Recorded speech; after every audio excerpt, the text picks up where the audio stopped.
Hi అండి, అందరూ ఎలా ఉన్నారు? నేను చాలా బాగున్నానండి. ఈరోజు బాక్స్ కట్టలేదు పాపకి. వంకాయ కర్రీ చేస్తున్నాను. ఇలా ఫస్ట్ పేనం పెట్టేసుకొని కళాయి ఆయిల్ వేసేసుకోవాలి. తర్వాత మిర్చి వేసేసుకొని తర్వాత పోపు దినుసులు వేసేసుకోవాలి. తర్వాత పచ్చిమిర్చి, కరివేపాకు, ఆనియన్స్ అన్నీ వేసేసుకొని కలిపేసి కొంచెం పసుపు వేసుకొని కలిపేసేసుకొని మూత పెట్టుకోవాలి. మూత పెట్టేసుకొని ఒక సెకండ్ అట్లా ఉంచేసి మూత తీసేసి 4 వెల్లుల్లి రెబ్బలు వేసుకోవాలి. వెల్లుల్లి రెబ్బలు దంచి పోపులో వేసేసుకొని కొంచెం మగ్గనిచ్చి మళ్ళీ మూత పెట్టేసి మళ్ళీ కొంచెం మగ్గనిచ్చేయాలి. మగ్గనిచ్చాక మళ్ళీ మూత పెట్టేసుకొని మళ్ళీ తీసేసి మూత మనం కట్ చేసి పెట్టుకున్న వంకాయ ముక్కలు వేసేసుకోవాలి. దాంట్లో వేసేసుకొని మళ్ళీ కలుపుకొని మళ్ళీ మూత పెట్టేసుకోవాలి. ముక్కలు వేసేసుకొని మూత పెట్టేసుకొని మళ్ళీ 1 మినిట్ మగ్గనిచ్చి మళ్ళీ తీసేసి మళ్ళీ కలుపుకోవాలి.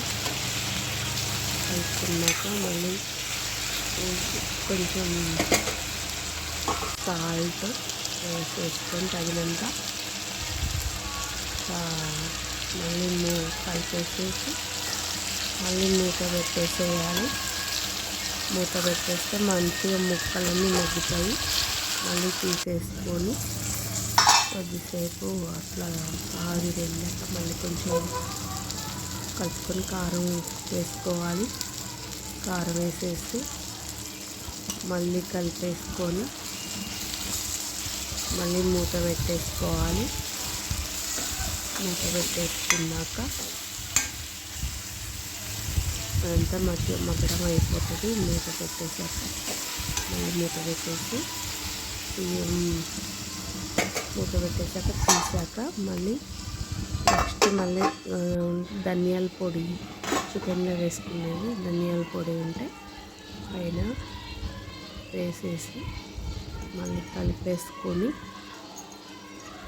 మళ్ళీ ఒక సెకండ్ మళ్ళీ అలా ఇలా తిప్పేసి మళ్ళీ మూత పెట్టేసి పెట్టాలి.